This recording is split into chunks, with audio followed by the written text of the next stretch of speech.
Hey, 2019 is over. It is now the second coming of the Roaring Twenties, perhaps. 2020 is here. I do still want to do a recap of 2019 and I'm looking forward to 2020 with Nora. So hopefully I can get her, get a little wine in her and get her recording with me and we can get a show out pretty soon in maybe the next week or so. Um, so, just as a way of catch up real quick, I have an email sent out, a reply to a therapist local here who has experience with avoidant personality disorder as well as depression. So hopefully in early to mid-January, I will have therapy ongoing again, learning a bit about myself, learning how to hopefully make things run a little smoother for myself. Um, yeah, so I'm looking forward to that. It should be interesting. Potentially a new job coming up, which would be pretty cool. I had my first interview. I'm waiting to hear back on a second interview with the hiring manager, and then hopefully I was kind of hoping it would be before this podcast goes out, so I can submit my 2 weeks, have a nice clean kind of Friday, whatever the 16th will be my 17th, I guess, will be my last day at work, something like that.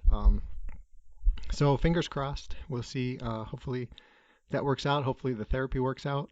I've got an interview this episode for you all with the ladies from Giving Voice to Depression. I think you're going to love it. They are fantastic.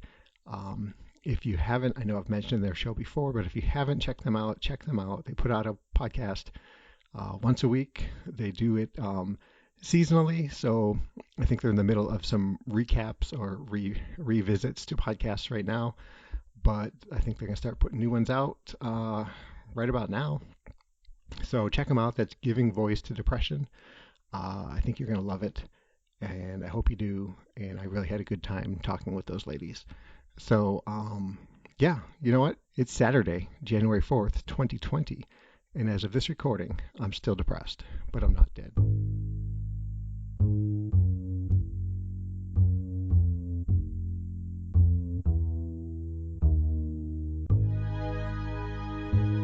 Okay, so I am joined today. I am very honored to have two guests with me, Terry and Bridget from the Giving Voice to Depression podcast, which I've talked about a couple times on the show.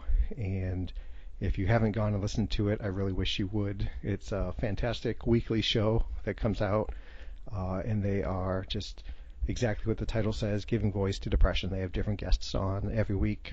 Sometimes there's a two-parter. But they just have their guests talk about their experience and their travels with depression. So, ladies, welcome to the show. Thank you, JP. They say in unison. Yeah. So, if I could get you each, Terry or Bridget, whoever, if the eldest, we'll say that without calling anybody me. out.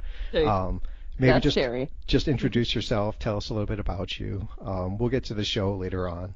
But anytime you want to pimp your show or an episode, something comes to mind, just shout out. No big deal. I'm not planning on pimping a lot, but this is Terry, and I have now officially been outed as the oldest of the two of us. We are the sixth and seventh of 7 kids, and obviously a big Irish Catholic family. You're right. I don't know what you want to know about me. Are we jumping right into depression? Yeah, well, whatever you're comfortable sharing. Okay. Usually we get to kind of diagnoses or either professionally diagnosed or self-diagnosed, and just say hi to the folks, let them know who they're listening to. Okay. Hi. I guess my only official diagnosis has been, several doctors and psychiatrists, was always adjustment disorder, and it was something was going on in my life, and it was really taking me down. Okay. But I would say my two worst depressions were 13 and 53, so pretty clearly hormonal bookends for a female. Sure. And I think that played a real factor. 13, it was completely ignored as just me being a punk at my age and just being moody or whatever. Sure. 53, was different because now I was a grown-up and alone, but also it wasn't diagnosed. So until I finally crawled out of that, which was oh God, I was going to be judgmental and say embarrassingly long, but that's kind of beating up on myself. When you're sick, and you don't know it. That's one of the things about depression.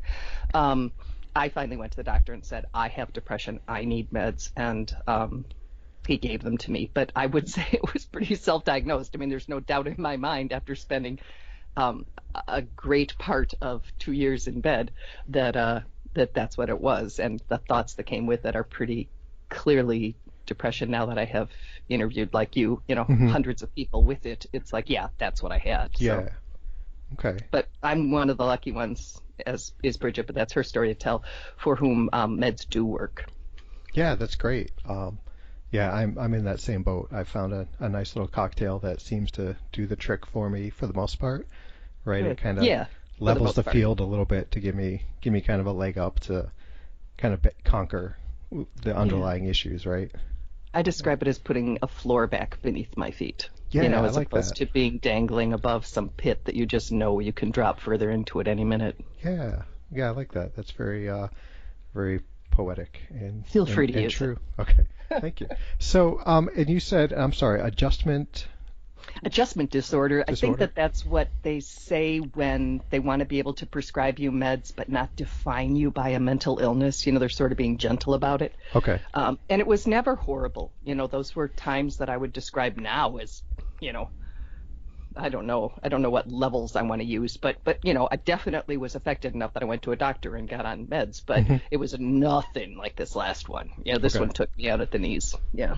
Okay. So is that similar, like I hear about situational depression?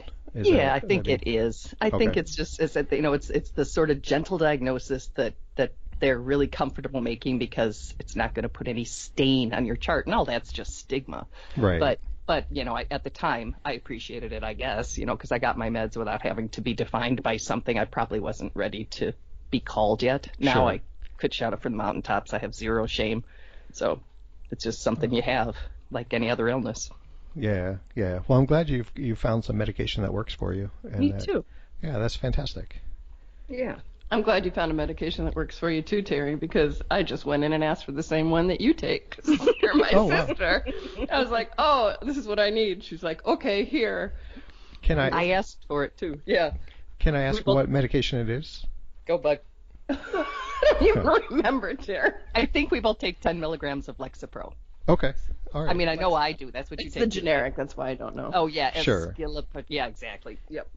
Okay. Yeah, and I'm just going to start with a story. Terry came to visit. I live on a little island in the Puget Sound, and she came out for a holiday with a friend and was really, neither one of us were in, we were both down, really, really, really in the depths of it. And I'm actually sitting, can I tell the I-beam story, Terry? It's yours. Go ahead. I'm sitting right next to it as we speak right now. And I said to her, this is earthquake country. Maybe we'll be lucky enough to have an earthquake and be able to die together when you're here. Oh, my gosh. That was the premise. And I said, we can just hold hands and stand under this big I-beam that I have, and we'll both be, like, out of our pain. Yeah. And so she shows up, and her meds, which she had started prior to coming here, kicked in a day or two. Yeah. And I, her words are her words, but in a nutshell, it was working big time. And so I thought, I can't mess around with this anymore after, oh my word, I worked so hard every non-med angle that one can work. Short of exercise, which I just don't really do. I was looking at the sun, and I was meditating, and I was doing neurofeedback, and I was doing my desk was covered with supplements and essential oils, everything that I could Google and try. I did, and it didn't touch it. And I'm a big proponent of alternative options for sure. Okay. When they work for you, do that. But they didn't work for me. And seeing her shift, I thought, well, that's silly. It used to work for me. I went off of it because I felt good and had been off of it for years. And I'll try it again. So I went in. And to be honest, I fell through the cracks of the medical system because this clinic was closing and no one followed up. Uh-huh. And I took the meds, and I got the meds, and I was in the car, and I'm talking to my sister Terry on the phone, and I took it without water. I was like, let's this show begin and see if this work. Yeah. I'm not going to waste a minute in my 4-minute drive back home. I wasn't going to waste even that. Mm-hmm. And right away I felt so, just the clouds and the burden just like parted.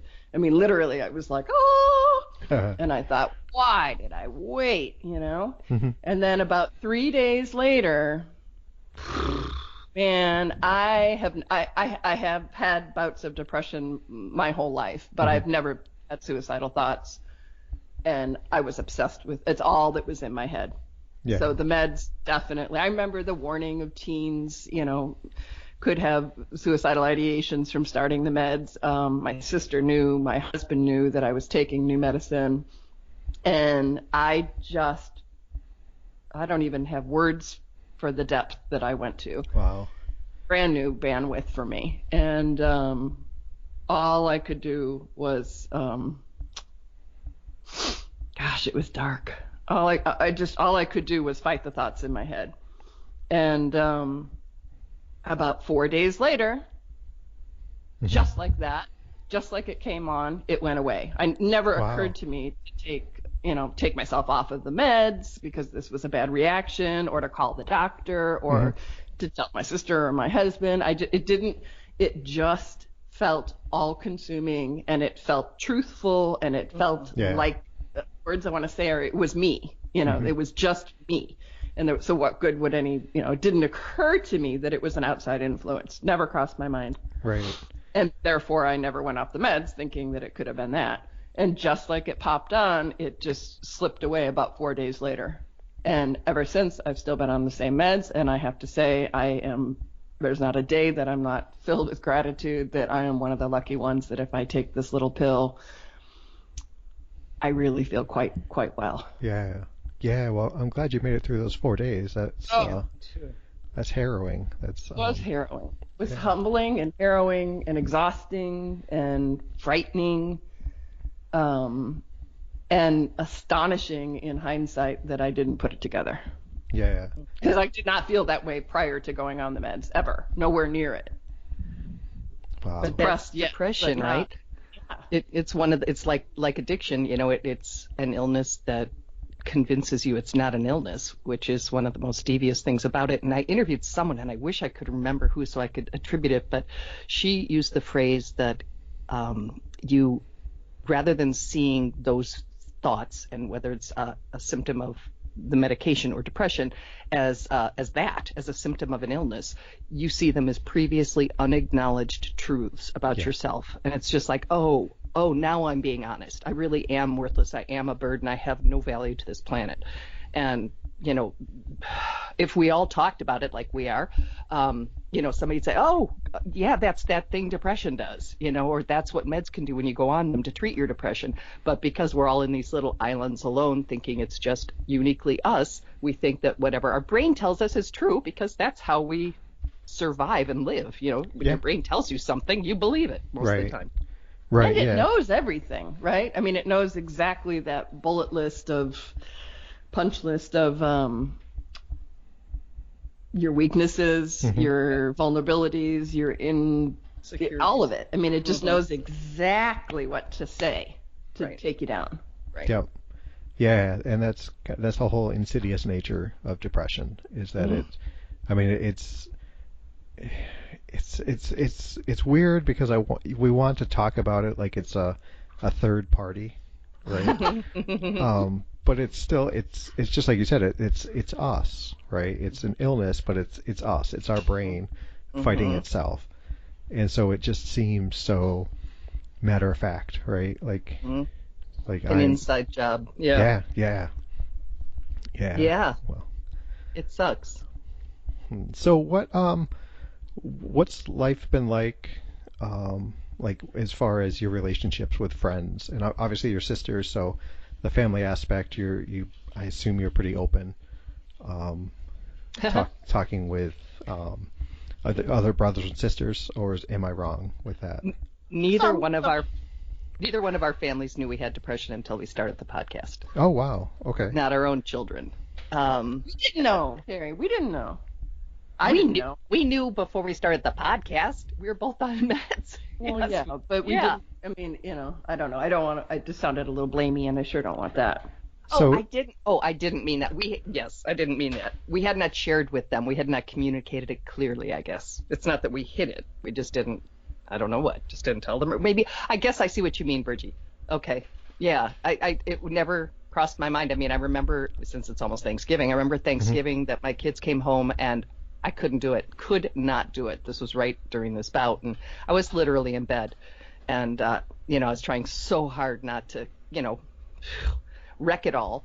So I think we had turkey sandwiches in bed, and thank God they were in the mood to binge watch Netflix too, because they talked about like what a great Thanksgiving this was. Yeah, they loved it. They loved it, and I'm thinking, are you kidding me, dude? I am hanging on by my nails to a crumbling windowsill, but at least I was in bed between the two of them and I was eating. So, but yeah, it's a wild thing because I was not consciously hiding it. You don't name it when you're in it, right? There's no part of you that is clear enough and objective enough to say like, oh, I do believe, I have an illness for which some medicinal, remedies are available, and perhaps I should see a doctor or a psychiatrist to get ahead of this. You're just in it. You're just in it. You're up to your neck in water, and you're hardly thinking about why you're there or what could possibly have caused you to be there. You're just there, which sounds so uninformed and so not in tune with yourself, but I'm telling you, that's just what depression is, because we're all intelligent human beings. We can all, God knows, I've Googled enough things on WebMD. That's the thing, right? If you had a rash, you would run to the computer and put in those top 4 symptoms, and boom, you'd have some insights, but no, right. And it can manifest. I mean, Terry and I have very different expressions of it. She's in bed and kind of catatonic, and I mean, that's just not where I go with it. I get very irritable and very negative and very dark, but it doesn't affect my energy level at all. Okay. It'd probably behoove me to be in bed and not, walking around. But toxic. Just be toxic to everything. But yeah, I have a private practice out of my home, and I really don't think that all the clients that were walking through the door knew, and I would close the door and just be like, oh my God, I pulled it off, Yeah. Okay. So how is it now with your family then? That the podcast came out, they know that you've dealt with, presumably they know that you've got a leg up on it now, but I mean, as far as support, understanding, anything like a watchdog to kind of keep an eye on you to say, hey, you know what, maybe you're slipping a little bit this week, or is there something going on that you want to talk about? Or, I mean, how's that? Not really our family dynamic. Yeah. No? Okay. We do it for each other. We do it for each other, and our mother is very active in our daily lives, and she's been super supportive of our journey, and very encouraging. Our sisters certainly have been supportive of the journey as well, but we're all in different parts of the country, and that's just really not our family dynamic. Okay. Yeah, so even friends, it's kind of wild because I think, okay, could we be more public about it? And why, when I say I'm not showing up for something, just still no one says, are you okay? Is your depression back? Is this anything I should be concerned with? Right. I mean, I have one girlfriend who does it from, another state, and she'll say, are you okay? And I write back, I am. Thanks for asking. And I really appreciate every time she does when she notices a shift, mostly in my the social media posts that we do for Giving Voice. If I ever am like an hour too late, I get a little notice from her. But nobody else. And each time I think, why are you not asking? And maybe I'm supposed to do it. Maybe that's what I'm supposed to be learning, that I'm supposed to say, I can't come because I am feeling really heavy and dark and low. But again, just doesn't feel like you'd like somebody else to ask. It would just feel like they cared. But yeah, no. How about you? Do you get a lot of support? You're married. Yeah. So my wife is fantastically supportive. She's quite literally the reason I'm still here, and just fantastic. But I don't really get a lot. Same as you. Like I think if I needed to reach out, I have places I could get support from. Good. But I don't. I just don't. You know, I like most folks with depression, I assume, you know, we kind of turn things inward and Don't want to bother anybody. Yeah. Yeah. And for me, it may be like a week before I realize, hey, you know, I've been struggling the past week. Like you get so wrapped up in your day to day, like get up, go to work, come home, make dinner. Ignore it. Yeah. Stuff it. Right. And then at the end of the week, I realized, well, I just sat down and ate like 9 hot dog rolls. Like clearly there's something wrong. There's something wrong with that? Yeah. But yeah, I mean, so my wife Nora, she'll, you know, she's busy. I mean, we're busy, so it's not like we don't get a chance every day to kind of recap and connect like we would like to. But you know, she'll just out of the blue just say, "So how are you doing?" You know, when we're sitting on the couch, when the kids are upstairs or whatever. And you know, that's my opportunity to talk about whatever I want to. And we actually used to do a thing that I would call Dr. Nora's therapy session, where it was like once a week that we just chiseled out time when I could talk to her. And then it turned out that was giving her a lot of anxiety. So we kind of stopped doing that. Like she would see it on the calendar and knew it was coming and, you know, wants to know what's going on with me. And that was at a time when suicidal ideations were like every day. You know, every day, every month, every year. And it was just a lot for her to take in, you know, like, so she wanted to know, but at the same time, she didn't. Right? And bravo for her knowing her limits, right? Yeah. She wants to know, but this is bigger than her maybe, or not her skill set, you know. I love that she was able to acknowledge that. Yeah. And who wants to hear it, right? We don't want to know that. We don't want to know. Listen to me. You know, it's hard to hear that someone we love is thinking about dying because, you know, you can't help but take it somewhat personally. And if it happened, it would change your life forever. And it's a really hard thing because I know that there are parents who have said to me, I've said to my child, if you ever have a suicidal ideation again, make sure you tell me. And I look at them and say, ask him if he ever doesn't have them. I mean, you know, the odds are he has them pretty regularly, so you might be asking the wrong question or communicating that you don't really understand. Ask him how often he has them, and then you know, set your arrangement up. But it can be pretty damn pervasive. Yeah, it seems like if you have them, they're persistent. It's not like, you know, every day at 2 you have a thought. You know, it's nothing like that. I had a really good job when this all started, and I'd be driving just like in a great mood, you know, the windows down or whatever, all ready, you know, I'm driving to Madison, Bridget, and all ready for the job I was going to do when I got there. I'd prepared, I had my wardrobe, you know, blah, blah, blah. I'd be driving along, singing to the radio, and all of a sudden I would think, oh, too bad I have airbags because I'm going so fast. Yeah. I could just drive right into that pylon. And I'd be like, what? Yeah. What? You were literally singing to Mary Chapin Carpenter like a second ago. Where did that come from? So it's not even like we're sitting, you know, I think the people without it think we're, you know, sitting curled up, not doing anything to help ourselves. Which you could be. Which you could be, but it's not always. But not always. You know, it can come out of out of absolute nowhere when you're feeling fine. And that I don't think people really understand because, you know, I think it's pretty easy to think Eeyore has those thoughts and never Tigger, you know. Right. But I think it changes your wiring. I think it actually physically, I think when you go as far as apparently the three of us have sadly gone, you're on a neurological wiring level, your brain is altered. And I think once it's gone there, it's able to understand that that's the new bandwidth, and you're able to, I don't mean able as in a good thing, but I mean one is capable of going there, slipping into that more easily. As a result, like if you sprained your ankle, you know, it's more likely to get sprained again because those ligaments are a little longer now. I think wiring-wise, we're predisposed once you've got it. Yeah. To slipping into it more and more easily. My friend Kate and I, we're fond of saying that it's, like, I mean, we've both gone through suicide attempts, and, you know, we say that, you know, once you've opened that door, it never really closes again. Yep. Like, you can get it pretty tight up there, but it's always still just there. There's a little light coming through that says, hey, I'm still over here. This is always an option. Yeah.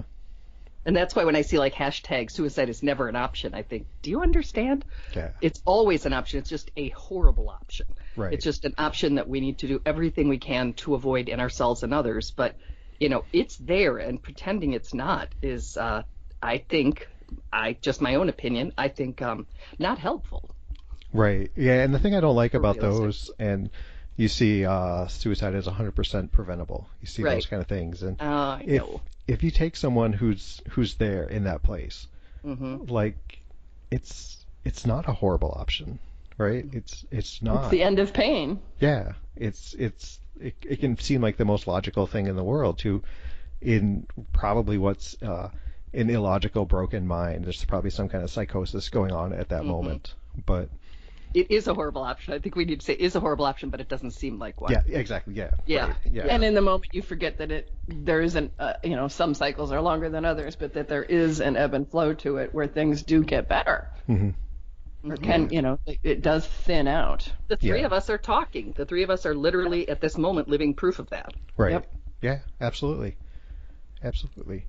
So, tell me about your show. Tell my guests, my guests, you're my guest. Tell my listeners about your show. I explained a little bit about what you do, but what your goal is with it, and what you're trying to accomplish by doing the great work that you're doing. Thank you. Bridget, you want to start? Well, we had some suicides in our family, and obviously mental illness, and not doing anything was no longer an option. Out of responsibility, out of self-respect, out of caring, just trying to do something. And we literally spoke to one another and said, if we can save one life, as trite as that sounded, it's grown into something far bigger than that. And there's sort of two prongs. We have the podcast aspect, which is every Tuesday. We try to keep our episodes short, probably 15, max 20 minutes, because we find that people with depression have a short attention span. And then we have the social media piece. And interestingly enough, the demographics don't necessarily cross over. We sort of have two different audiences. Okay. I don't know why, and I don't know how to change that, but that is the case. And every single day, many times a day, there's a little message put out on Twitter and Pinterest, and I have a Pinterest story. Facebook, though. That's where the magic happens. Yeah, Facebook's the big one. And that has turned into a vehicle of tremendous support and community for a lot of people. And on a regular basis, when somebody reaches out and says that they're really struggling and really in a dark moment, we put out a note to our community to support them. And we have profound insights and love and support just sort of raining down on that individual. And almost always the next morning we get a call that says, you guys got me through a really dark night, and I feel loved and supported. And there's just nothing more satisfying than that for us. Yeah, that's fantastic. Incredibly beautiful. Yeah.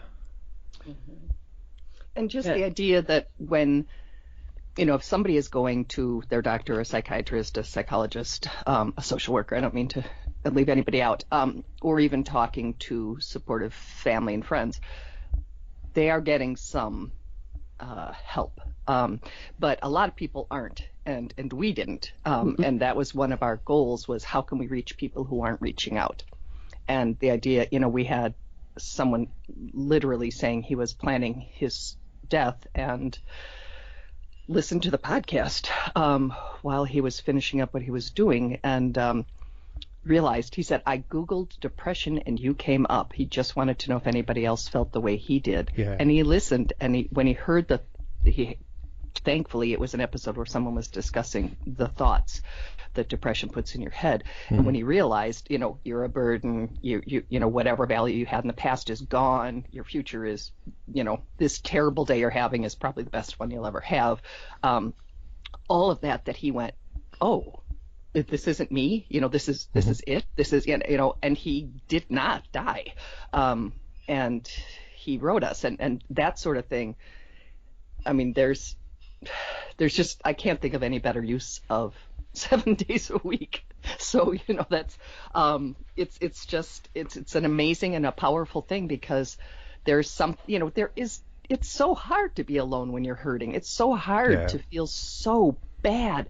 And, it's not that there's comfort knowing somebody else is hurting too, but not being alone and being understood and having someone who was there, not your mom, saying turn your frown upside down, but somebody saying, oh, trust me, I know, isn't it horrible? Just hold on, because it does pass. And, we've talked to Dr. Draper at the Suicide Prevention Lifeline, and, there's very specific research on how long the suicidal crisis lasts, and it's not forever, and it feels like it will be.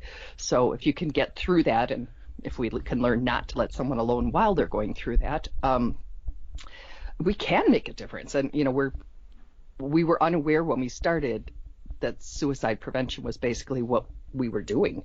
We thought we were going to do an episode on suicide and get back to depression, which was our focus. And there's no differentiating. No separation. No, there isn't. Right. Yeah. So they can do it too. And somebody can tap into the podcast or the social media from their bed if that's where they are. Yep. It's free. It's 24/7. It's a very accessible, real way to connect. And connect, we are finding, is very often the solution, which is so fascinating that particularly my version of depression is absolute isolation. And yet connection's kind of the antidote, which is just fascinating.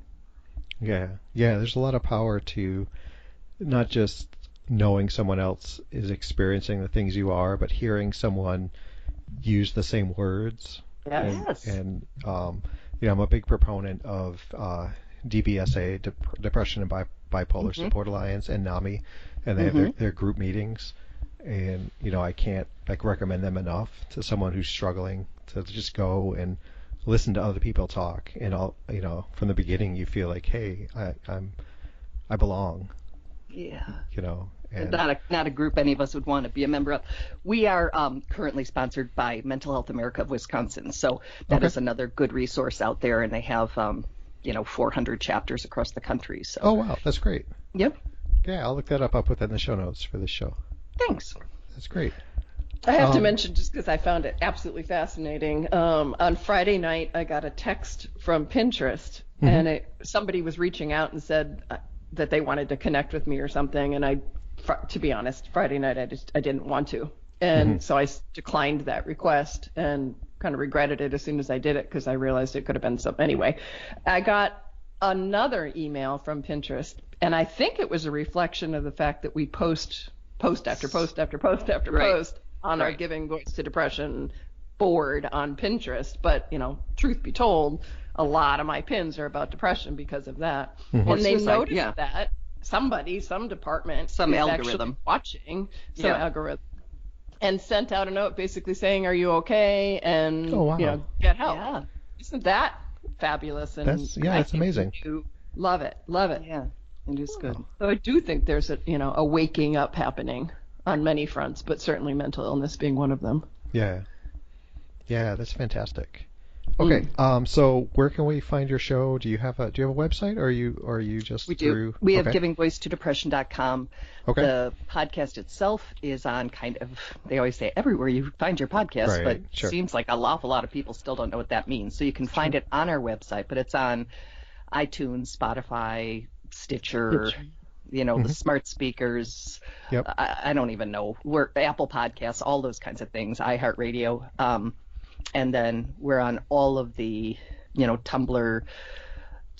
What do I do every social morning? Media. Yeah, all those things. But the magic happens, I think, on the Facebook Giving Voice to Depression community page, because that's where people support each other, which is amazing. So there's more than 6,000 followers there. Wow. We don't call them followers. We call them community members, because they aren't our followers. We're them and they're us. We're all in this together. But across the platforms, there are more than 13,000, and that's a nice reach every day. We 4 or 5 days a week, we will post quotes. You've seen some of them, I'm sure, because every damn day. Quotes from the interviews that we've done, and other days just things that are either informational or supportive. So again, it's just trying to keep contact and keep the conversation going, because when you asked earlier what our goal is, there are sort of buzzwords, including stigma, that people use all the time, but humanize and normalize are really what we're doing. And, when we put a face to it, when we put a name to it, when we put a voice to it, that makes it a very different experience than every 40 seconds, that I can't, all that just goes into my mind the way like a story on the national debt does. It's just numbers that overwhelm me.